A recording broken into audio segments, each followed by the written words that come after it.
the all-new Mahindra Thar. So by now you know everything about this all-new SUV. So Mahindra has made it more livable, it comes with a lot of equipment and it's now a more comfortable ride. However, there is also one more brand new thing with the new Thar, and that is the introduction of a petrol engine with an automatic gearbox nonetheless. But if you are an off-road enthusiast, should you go for a petrol engine? You see, Thar and a diesel engine, well, they are a match made in heaven and it goes together like gin and tonic. So, could you really go off-roading with a petrol engine? Well, today we have the petrol automatic variant of the all-new Thar and we are at our favorite off-road adventure park in Gurgaon. So, let's get down and dirty and find out if this petrol AT does the job. The new Thar packs some serious off-road cred. It has an approach angle of 41.8 degrees, ramp over angle of 27 degrees, departure angle of 36.8 degrees and a ground clearance of 226 millimeters. It also comes with coil springs at the rear which replace the leaf springs of the old Thar. Couple this to 18-inch Seat all-terrain tires and you get better wheel articulation, more clearance and even a better ride quality than the old model. Now in terms of off-road equipment, this car is definitely an improvement over the old Thar. Now the new bits include a braking lock differential that is for the front axle, and it also has the mechanically locking rear differential. Well, that was also offered with the old car. Now apart from that, you have usual controls here. You have 2H which is the default mode. That means the drive goes to the rear wheels and it's just a rear wheel drive in normal driving conditions. Then you have 4H which transfers drive to all four wheels. Now of course you have to remember the rear is it has a mechanically locking rear differential, but at the front it's an open differential just like the old car. But there is a new kit which is brake locking differential. So what it does, it uses the ESC system here and it brakes individual wheels whenever it detects there's no traction on either of the wheels.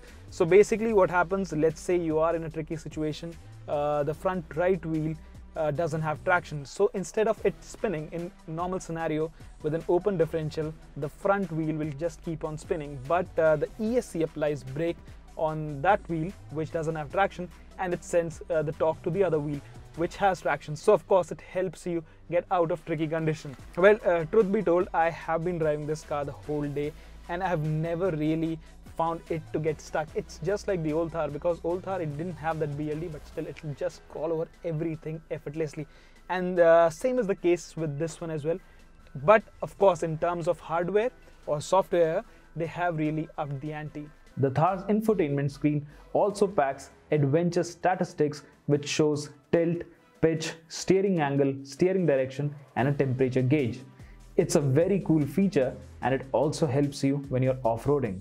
I think this is a cool kit. It's also a cool car, and yeah, it's a Thar, so it can virtually go anywhere.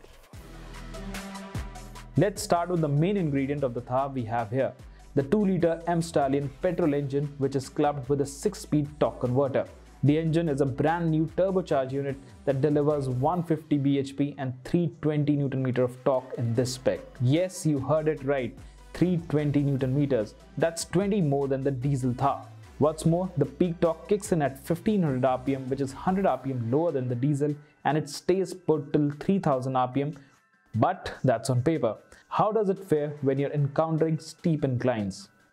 Surprisingly, it can tackle steep gradients as effortlessly as the diesel, but it's even more refined and quiet in the petrol Thar. Like a diesel, this engine has a very linear power band and it doesn't also have a weak low end. The throttle response is well calibrated, and even at slow engine speeds on an incline, this petrol engine has enough grunt to push you on the other side without any hiccups.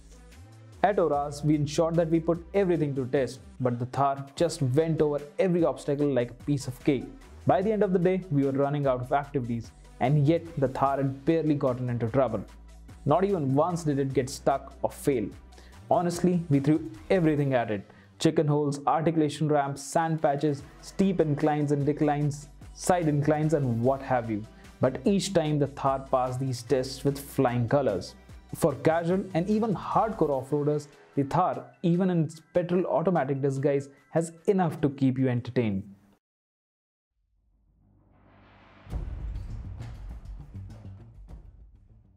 We are going to test the 4 low mode of this car because Mahindra claims that the new Thar has a crawl ratio of 42:1. So first of all, there's an incline right in front of me, and let's see if this car can crawl without any throttle input. So right now I'm in 4H mode. I'm going to switch to 4 low, and let's see what happens. So first I'm going to go into neutral. Now neutral. This is also neutral, and now we switch to 4 low. So let's see if it can crawl up this incline without any input.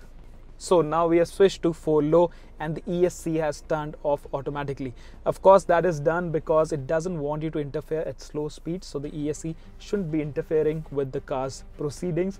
Of course, the brake locking differential, it will be activated although the ESC is off. So let's find out if this car, like a diesel, can climb up this incline without any throttle input. It's in drive. Let's go. Well, I think it's a steep incline. We are at 15-16 degrees. Now kind of stuck. So a little bit of throttle input, and yeah.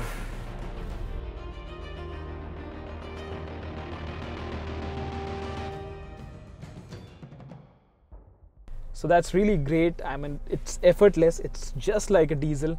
Of course, it's missing that bottom end a little bit, but it does it without breaking a sweat. In 4 low and manual mode, the gearbox doesn't override the controls as it doesn't shift on its own in first and second gears. This is a well thought out touch, especially when you're encountering a steep incline. What could have been better?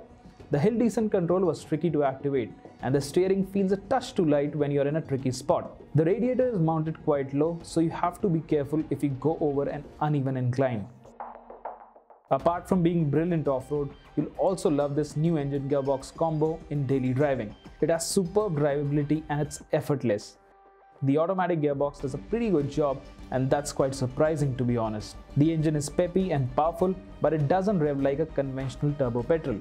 In fact, it feels more like a diesel with all the shifts taking place below 5000 RPM even in kickdown mode. The most impressive bit is the refinement of the drivetrain. It's simply superb. The effortless nature of the Thar Petrol Automatic means that you can drive it virtually every day. It's a shame though that Mahindra hasn't bothered to find some space for a dead pedal in here, for this is an otherwise very comfortable daily driver.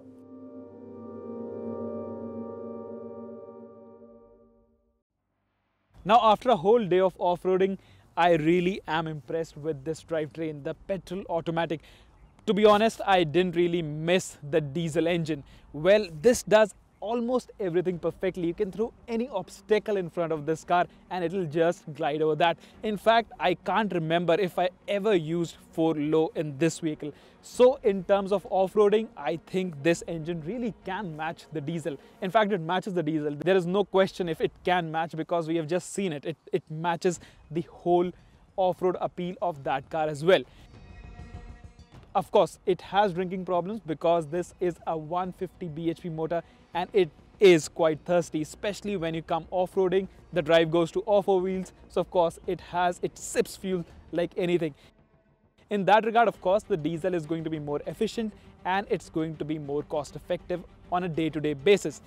But diesel, well, the problem with diesel, especially in Delhi NCR, is that now you can only register that car for 10 years.